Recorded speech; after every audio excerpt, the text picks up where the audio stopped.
Right ఇక Moinabad farm house లో జరిగింది కేవలం ఫ్యామిలీ పార్టీ మాత్రమేనని డ్రగ్ పార్టీ కాదని పైలట్ రోహిత్ రెడ్డి న్యాయవాది శ్రీకాంత్ రెడ్డి స్పష్టం చేశారు. రోహిత్ రెడ్డి డ్రగ్స్ తీసుకోలేదని, ఆయనపై వస్తున్నవి కేవలం నిరాధారమైన ఆరోపణలేనని పేర్కొన్నారు. నిందితులు నేరాన్ని అంగీకరించలేదని, అసలు నిజం ఎఫ్ఎస్ఎల్ రిపోర్ట్ వచ్చాకే తెలుస్తుందని వెల్లడించారు. ఈ రిపోర్ట్కు 6 నెలల సమయం పడుతుందన్న ఆయన, రిమాండ్ అనేది ప్రాథమిక విచారణలో భాగమే తప్ప శిక్ష కాదని పైలట్ రోహిత్ రెడ్డి న్యాయవాది శ్రీకాంత్ రెడ్డి అన్నారు. దీనిపై మరింత సమాచారాన్ని మా ప్రతినిధి సుజాత అందిస్తారు. సంబంధించిన డ్రగ్ పార్టీలో దొరికినటువంటి ముగ్గురిని ప్రస్తుతం ఇటు శంషాబాద్ రూరల్ పిఎస్లో విచారిస్తున్నారు. అడ్వకేట్ ఉన్నారు. సరే, ఈరోజు ఎలాంటి విచారణ జరగబోతుంది? ఈరోజు ఆ కేసుకు సంబంధించి పోలీసు వారు రిమాండ్లో ఉన్న వాళ్ళని కస్టడీకి అడిగారు. 10 days అడిగితే ఆల్రెడీ ఆ రిమాండ్ రిపోర్ట్ ప్రకారం ఎలాంటి పెండింగ్ ఇన్వెస్టిగేషన్ లేదని కోర్టు వారికి విజ్ఞప్తి చేయడం జరిగింది.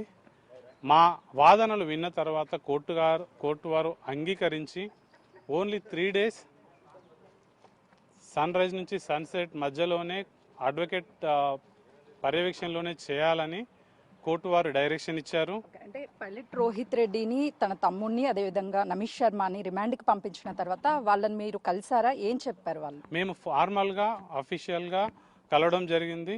మేము మాట్లాడడం అంత డీప్గా ఏం మాట్లాడలేదు. ఓన్లీ సిగ్నేచర్స్, కోర్టులో ఫార్మాలిటీస్కి కావాల్సిన సిగ్నేచర్స్ కోసం మాత్రమే మేము కలిసాము. అలాంటి ఏం డిస్కస్ చేయలేదండి. And this is matter in adjudication. దీని గురించి మనం మెరిట్స్ ప్రకారం మాట్లాడకూడదు. ఇట్స్ ఎ ప్రిలిమినరీ స్టేజ్లో ఉంది. దయచేసి ఓన్లీ ఇప్పుడు వచ్చిన సందర్భం ఏంటి అంటే వాళ్ళు ఎలాంటి పోలీసు వాళ్ళు ఎలాంటి ఇన్ఫర్మేషన్ కానీ, ఇంట్రాగేషన్ కానీ, వాళ్ళ కౌన్సిలింగ్ కానీ, ఇంటర్వ్యూ కానీ చేయాలంటే అడ్వకేట్ సమక్షంలోనే చేయాలని మేము కోర్టు డైరెక్షన్ తీసుకున్నాము. డీసీపీ గారికి కూడా కలిసి అదే చెప్పాను నేను.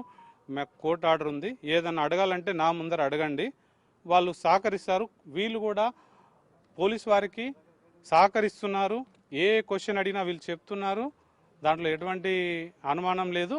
బట్ మా ముందర చేయాలనేది మా ప్రేయర్. రోహిత్ రెడ్డి అదేవిధంగా ఇద్దరు కూడా డ్రగ్స్ తీసుకున్నారు అని చెప్పేసి కేసు నమోదు చేశారు, రిమాండ్కి పంపించారు. డ్రగ్స్ తీసుకున్నారా, తీసుకోలేదా? ఈ డ్రగ్స్ విషయానికి వచ్చేసరికి అది ఎఫ్ఎస్ఎల్ రిపోర్ట్ను బట్టి ఉంటుంది. అది 6 months పడుతుందండి. ఇలాంటి ఊరికే 1 day 2 day టెస్ట్లో ఇది తేలవదు. There is a certain guidelines as per the FSL guidelines ఉన్నాయి. యాజ్ పర్ ది లా అది 6 months పడుతుంది. ఆ రిపోర్ట్ వచ్చిన తర్వాతనే తెలుస్తుంది. కానీ ఇది ఈ స్టేజ్లో తెలియదండి. దాన్ని ఎవరు నమ్మొద్దు, అపోహలకు వెళ్ళొద్దు. మనము ఈ అంతా ఇప్పటికి ఎలా ఉంది అంటే ప్రైమరీ ఇన్ఫర్మేషన్ అదే ఫైనల్ అయిపోయింది, అది కంక్లూడ్ అయిపోయింది అనే ఉద్దేశంతో ఉన్నారు. అలాంటి ఏం కాదండి. There is certain procedure. 6 months పడుతుంది రిపోర్ట్ రావడానికి. ఈ రిపోర్ట్స్ని కోర్టు వారు బిలీవ్ చేయరు. ఓన్లీ ప్రజల వాదనలు వినిపించారా? 6 నెలలు టైం పడుతుంది అన్నప్పుడు కోర్టు నుంచి ఎలాంటి స్పందన? అవునండి, ఇది ఓన్లీ మేము కోర్టు వారికి విజ్ఞప్తి చేసుకునేది ఏంటి అంటే ఇది ఓన్లీ అలిగేషన్ మాత్రమే. దానికి ప్రాథమిక విచారణ జరగాలి, పూర్తి వివరాలు ఉండాలి, ఎవిడెన్స్ ఉండాలి. ఆ ఎవిడెన్స్ ఇంకేం కలెక్ట్ చేయలేదు, వాళ్ళు ఏం లేదు. అది 6 months పడుతుంది. ఆ రిపోర్ట్స్ రావాలి. ఊరికే అది ఎప్పుడు ఢిల్లీలో, మలేషియాలో, దుబాయ్లో, సింగపూర్లో తీసుకున్నది కూడా ప్రైమరీ విచారణలో వచ్చింది అనడానికి ఆస్కారం ఉంది. ఇదంతా అలిగేషనేనండి.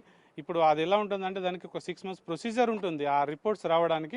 అవి చెప్పినట్లు డ్రగ్స్ కి సంబంధించి 6 months టైం పడుతుందని చెప్పారు. ఇంకా ఇది ప్రాథమిక నిర్ధారణ మాత్రమే అని చెప్తున్నారు. మరి ఎందుకు వాళ్ళ ముగ్గురిని రిమాండ్ చేశారు అనుకుంటున్నారు? It's remand only for enquiry అండి. ఇట్స్ ఫైనల్గా వాళ్ళకు శిక్ష పడలేదు, శిక్ష అలాంటివి ఏం కాదండి. జస్ట్ ఓన్లీ ఎంక్వైరీ కోసం అండి. ఇది కోర్టు వారి పరిధిలో ఉంది. దీని గురించి మనం మెరిట్స్ మాట్లాడకూడదు దయచేసి. ఓన్లీ ఇప్పుడు ఎంక్వైరీ స్టేజ్లో ఉంది. వీళ్ళు సహకరిస్తున్నారండి. ఈ రోజు పలుమార్లు అభిషేక్ సింగ్ నుంచి డ్రగ్స్ ని కొనుగోలు చేశారు రోహిత్ రెడ్డి అని చెప్పేసి వార్తలు వస్తున్నాయి. దాని మీద మీరు ఏమైనా మాట్లాడారా రోహిత్ రెడ్డి? ఇవన్నీ అలిగేషన్స్ అండి. గాల్లో అసలు ఎందుకు కాల్పులు జరపాల్సి వచ్చిందని చెప్తున్నారు. అది నిర్ధారణ అవ్వలేదని అవి ఎంక్వైరీలో తెలుస్తుందండి. ప్రిలిమినరీ స్టేజ్లో ఉంది. అది ఇవన్నీ అలిగేషన్స్ అండి. ఏది కూడా కన్ఫర్మ్ అవ్వలేదు. ఫైనల్గా ఏం చెప్పాలనుకుంటున్నారు మీరు ఈ కేసుకి సంబంధించి? అంటే రాజకీయ కుట్ర కోణమని ఏమన్నా భావిస్తున్నారా? అక్కడ డ్రగ్స్ పార్టీనే జరగలేదని చెప్పాలనుకుంటున్నారు? నాకంటే ఎక్కువ మీకే తెలుస్తుంది. మీడియా మిత్రులకు ఎక్కువ సమాచారం ఉంటుంది. మేము ఓన్లీ మాకు ఏ పార్టీతో సంబంధం ఉండదండి. ఓన్లీ చట్ట ప్రకారం ఎవరు ఎవరైనా కూడా ఏ డిపార్ట్మెంట్ అయినా కూడా ఎంత హయ్యర్ ఆఫీసర్స్ అయినా కూడా లోవర్ ఆఫీసర్స్ అయినా కూడా చట్టానికి లోబడి పనిచేయాలనేది మాదండి. చట్టానికి ఎక్కడైతే ఉల్లంఘిస్తారో దాన్ని ప్రెస్ చేయడం, కోర్టు వారి దృష్టికి తీసుకెళ్లడం మా బాధ్యత అండి. ఫైనల్ గా అక్కడ డ్రగ్స్ దొరికాయి, అది డ్రగ్స్ పార్టీని అని చెప్పేసి ఈగల్ టీం చెప్తుంది, అదే విధంగా సిట్ కూడా చెప్తుంది. ఏం చెప్తారు? ఇది ఆరోపణ మాత్రమే అనండి. అది ట్రయల్, ఇట్స్ ఏ ట్రయలబుల్ మ్యాటర్ అండి. డ్రగ్స్ దొరకలేదా ఫామ్ హౌస్ లో? అది ఒకసారి రిమాండ్ రిపోర్ట్ చూడండి, వాళ్ళు ఏమేమి సీజ్ చేశారనేది తెలిసింది. రిమాండ్ రిపోర్ట్ ఇంకా మీడియా మిత్రులందరికీ నేను షేర్ చేస్తాను. దాంట్లో అన్ని డీటెయిల్స్ ఉన్నాయి. కొంచెం ఏంటంటే బయట ఫాల్స్ అలిగేషన్స్ అన్ని రూమర్స్ అవుతున్నాయి. అలాంటి ఏం నమ్మొద్దండి ప్రజలకు. మీ బిగ్ టీవీ తరఫున, మన మీడియా తరఫున ఒకటే ప్రజానికానికి కోరుతున్నాను, ఫాల్స్ అలిగేషన్స్ నమ్మొద్దండి. ఏమో ఫాల్స్ అలిగేషన్ అంటున్నారు. 19 సార్లకి పైగానే డ్రగ్ పార్టీలు నిర్వహించాడు పైలట్ రోహిత్ రెడ్డి అని చెప్పేసి చెప్తున్నారు. సార్ అదన్నీ చెప్తారు మేడం. ఎలా అంటే ఏదైనా చెప్పొచ్చు, దానికి ఒక ఆధారం ఉండాలి, దానికి ఒక ఎవిడెన్స్ ఉండాలి, దానికి ఒక చట్టపరమైన నిర్ధారణ ఉండాలి. అంతేనండి. థ్యాంక్ యూ అండి.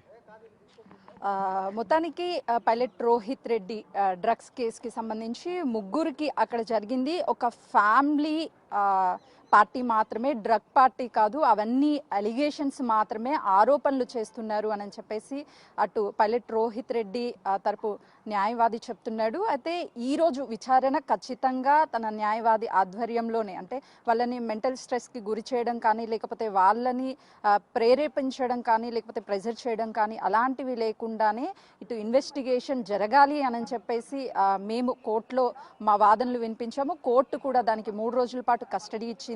కానీ అక్కడ జరిగింది డ్రగ్ పార్టీ మాత్రం కాదు, ఇది ఆరోపణలే, డ్రగ్స్ తీసుకోలేదు రోహిత్ రెడ్డి అని చెప్పేసి తన తరపు న్యాయవాది శ్రీకాంత్ రెడ్డి చెప్తున్నాడు. కెమెరామెన్ శ్రీనుతో సుజాత, శంషాబాద్ రూరల్ PS.